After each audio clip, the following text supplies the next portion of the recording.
Oke, kali ini kita akan unboxing sebuah golok kiriman dari Abah Reza yang ada di Jakarta.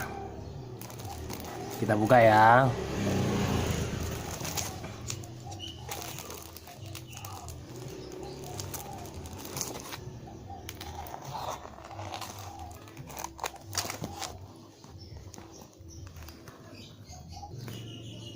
Iya, set.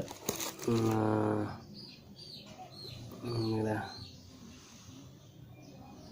golok buatan Sukabumi dengan kombinasi gagang terbuat dari tanduk kebo bule yang diukir indah. Kita coba ya.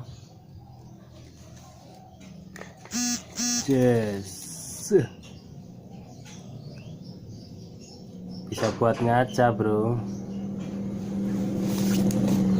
Coba ya.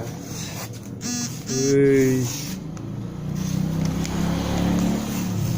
wih, ampun dah, tajam banget.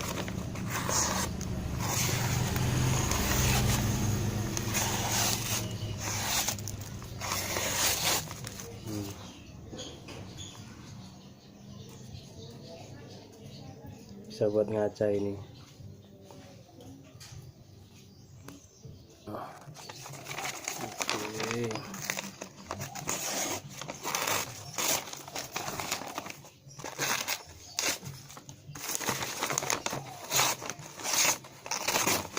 Tajam banget nih.